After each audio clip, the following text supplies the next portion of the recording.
Hello friends, मैं आपके अपने YouTube channel PP education trick पे आपका बहुत बहुत स्वागत करती हूँ। आज मैं आपके लिए आधुनिक भारत का इतिहास का चौथा पार्ट लेकर आई हूँ। इससे पहले आप पार्ट 3 तक नहीं देखे हैं तो नीचे डिस्क्रिप्शन में लिंक दिया गया है, आप वहाँ पर जाकर प्लीज़ देख लीजिए।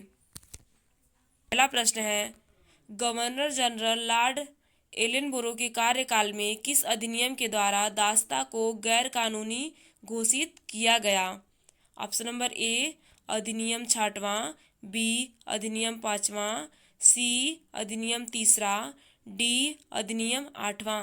इसका सही आंसर ऑप्शन नंबर बी अधिनियम 5वां होगा। गवर्नर जनरल लॉर्ड एलेनबरो के कार्यकाल के दौरान 1843 में अधिनियम 5वें को पारित किया गया। इस अधिनियम के द्वारा दास्ता को गैर कानूनी घोषित भी किया गया। अगला क्वेश्चन देखते हैं। 1861 में इंडियन मिरर समाचार पत्र का संपादन व प्रकाशन किसने किया? Option number A Amitabh Ghosh, B Rabindranath Tagore, C Sumit Ganguly, D Manmohan Ghosh और देवेंद्रनाथ टैगोर। इसका सही answer option number D Manmohan Ghosh और देवेंद्रनाथ टैगोर होगा। इंडियन मिरर समाचार पत्र की स्थापना 1861 में मनमोहन घोष और देवेंद्रनाथ टैगोर ने कलकत्ता में की थी। अगला क्वेश्चन देखते हैं। राष्ट्रीय विकास परिषद की स्थापना कब की गई थी? ऑप्शन नंबर ए 9 अगस्त 1960, बी 6 अगस्त 1952, सी 15 सितंबर 1958, डी 29 अगस्त 1960। इसका सही आंसर ऑप्शन नंबर बी 6 अगस्त 1952 होगा। राष्ट्रीय विकास परिषद की स्थापना 6 अगस्त 1952 को की गई थी। प्रधानमंत्री द्वारा इसकी अध्यक्षता की जाती है। अगला क्वेश्चन देखते हैं। इंडियन नेशनल एसोसिएशन की स्थापना कलकत्ता में किसने की थी? Option number A Dwarka Nath Tagore, B Surendranath Banerjee, C Prasanna Kumar Tagore, D Debendranath Tagore. इसका सही answer option number B Surendranath Banerjee होगा। सुरेंद्रनाथ टैगोर 26 जुलाई 1876 को आनंद मोहन बोस के साथ मिलकर कलकत्ता में इंडियन नेशनल एसोसिएशन की स्थापना की। 1885 में इस संगठन का विलय कांग्रेस में कर दिया गया था। अगला क्वेश्चन देखते हैं। आनंद मठ के लेखक कौन हैं? Option number A Bankim Chandra Chatterjee, B Rabindranath Tagore, C Raja Rammohan Roy, D Bal Gangadhar Tilak. इसका सही answer option number A Bankim Chandra Chatterjee होगा। आनंद मठ उपन्यास की रचना बंकिम चंद्र चटर्जी ने 1852 में की गई थी। भारत का राष्ट्रीय गीत वंदे मातरम इस उपन्यास से लिया गया है। यह उपन्यास 1700 के दौरान के सन्यासी विद्रोह पर आधारित है। अगला क्वेश्चन देखते हैं। गांधी इरविन समझौते पर कब हस्ताक्षर किए गए? ऑप्शन नंबर ए 5 मार्च 1931, बी 6 मार्च 1931, सी 7 मार्च 1931, डी 8 मार्च 1931। इस क्वेश्चन का सही आंसर ऑप्शन नंबर ए 5 मार्च 1931 होगा। गांधी इरविन समझौते पर 5 मार्च 1931 को हस्ताक्षर किए गए थे। इस समझौते पर महात्मा गांधी और तत्कालीन वायसराय लॉर्ड इरविन ने हस्ताक्षर किए थे। यह समझौता द्वितीय गोलमेज सम्मेलन से ठीक पहले हुआ था। अगला क्वेश्चन देखते हैं। निम्नलिखित में से किस तारीख को भगत सिंह को फांसी दी गई? ऑप्शन नंबर ए 19 मार्च 1931, बी 23 अप्रैल 1931, सी 23 मार्च 1931, डी 14 मार्च 1931। इसका सही आंसर ऑप्शन नंबर सी 23 मार्च 1931 होगा। भगत सिंह को 23 वर्ष की उम्र में मृत्यु दंड दिया गया था। जॉन सेंडर्स की हत्या के आरोप में उन्हें सजा दी गई थी। 23 मार्च 1931 को भगत सिंह, राजगुरु और सुखदेव को फांसी दी गई थी। अगला क्वेश्चन देखते हैं। कांग्रेस के कराची अधिवेशन 1931 की अध्यक्षता किसने की थी? Option number A Sardar Vallabh Bhai Patel, B Pandit Jawaharlal Nehru, C Pandit Madan Mohan Malviya, D doctor M.A. Ansari. इसका सही answer option number A Sardar Vallabh Bhai Patel होगा। कराची अधिवेशन की अध्यक्षता सरदार पटेल द्वारा की गई थी। इस अधिवेशन में मौलिक अधिकार और आर्थिक नीति पर प्रस्ताव पारित किए गए। अगला क्वेश्चन देखते हैं। 1916 में होम रूल आंदोलन किसने शुरू किया? Option number A Frank Besant, B Helena Blavatsky, C Charles Knowlton, D Annie Besant. इस क्वेश्चन का सही answer option number D Annie Besant होगा। अगला क्वेश्चन। एनी बेसेंट ने 1916 में बाल गंगाधर तिलक के साथ होम रूल आंदोलन की शुरुआत की थी। नेक्स्ट क्वेश्चन देखते हैं। 10 अप्रैल 1917 को चंपारण सत्याग्रह में गांधी जी के साथ और कौन शामिल हुए? Option number A Bal Gangadhar Tilak, B Subhash Chandra Bose, C Rajendra Prasad, D उपयुक्त में से कोई नहीं। इस क्वेश्चन का answer option number C Rajendra Prasad होगा।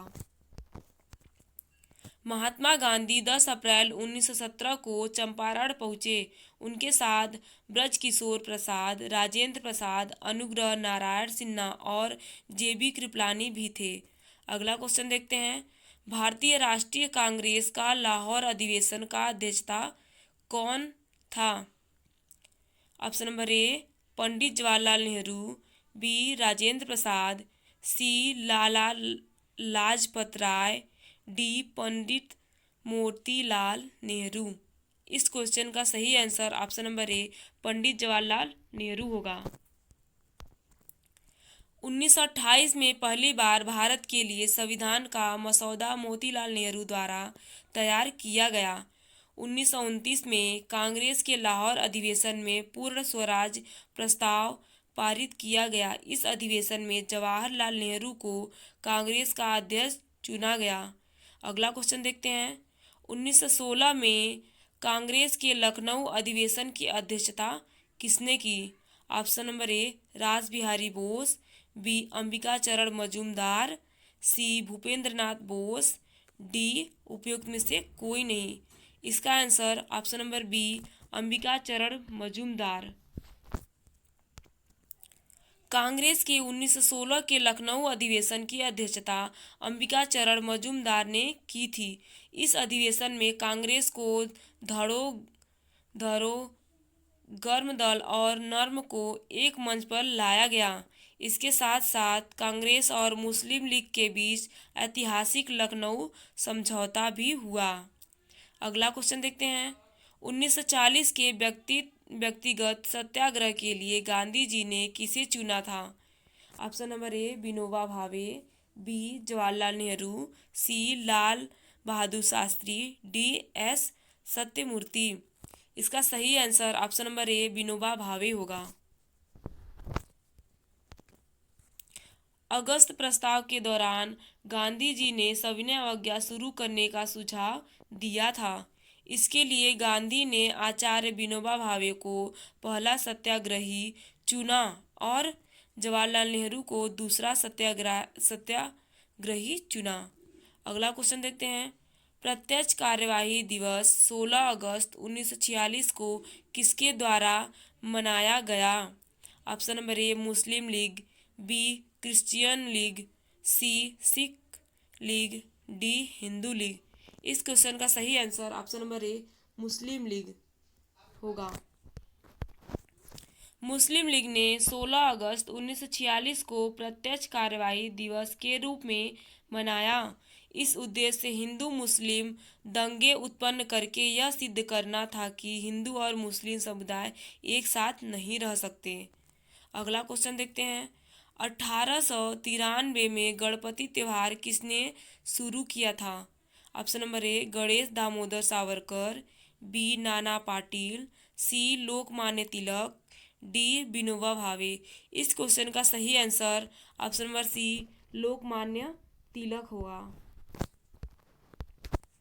बाल गंगाधर तिलक ने वर्ष 1893 गणपति उत्सव की शुरुआत की। धीरे धीरे महाराष्ट्र का यह त्योहार पूरे देश में मनाया जाने लगा। नेक्स्ट क्वेश्चन देखते हैं। वर्नाकुलर प्रेस एक्ट किसके द्वारा शुरू किया गया था? Option number A sir Ashley Eden, B Alexander John Arbuthnot, C lord Lytton, D lord Stanley. इस क्वेश्चन का सही answer lord Lytton option number C होगा।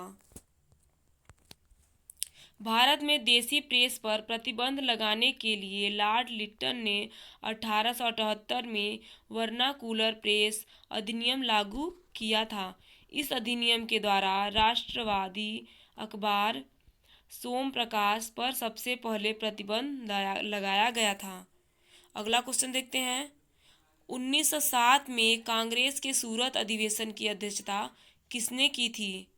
ऑप्शन नंबर ए दादा भाई नौरोजी, बी गोपाल कृष्ण गोखले, सी पंडित मदन मोहन मालवीय, डी रास बिहारी बोस। इस क्वेश्चन का सही आंसर ऑप्शन नंबर डी रास बिहारी बोस होगा।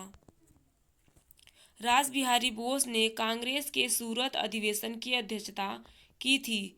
इस अधिवेशन में कांग्रेस का विभाजन गर्म दल और नरम दल में हुआ था। अगला क्वेश्चन देखते हैं। मद्रास लेबर यूनियन की स्थापना किसने की थी? Option number A Subodh Banerjee, B B P Wadia, C Lala Lajpat Rai, D Bharat Bhushan Pandey. इस क्वेश्चन का सही answer option number B B P Wadia ने किया। मद्रास लेबर यूनियन भारत का पहला पंजीकृत था। इसकी स्थापना बीपी वाडिया ने वी कल्याण सुंदरम के साथ मिलकर की थी। अगला क्वेश्चन देखते हैं। इसी के साथ यह लास्ट क्वेश्चन आज की क्लास का होगा। भारत का पहला पंजीकृत ट्रेड यूनियन कौन सा था? ऑप्शन नंबर ए हिंदू मजदूर सभा, B Bharatiya Mazdoor Sangh, C Madras Labour Union, D United Trade Union Congress. इस क्वेश्चन का सही आंसर मद्रास लेबर यूनियन होगा। अगर आपको मद्रास लेबर यूनियन भारत का पहला पंजीकृत मजदूर संघ था। इसकी स्थापना 1918 में बीपी वाडिया ने वी कल्याण सुंदरम के साथ मिलकर की थी। आज का क्लास अगर आपको अच्छा लगा हो तो प्लीज़ कमेंट बॉक्स में ज़रूर बताएं। Thank you. Thanks for watching.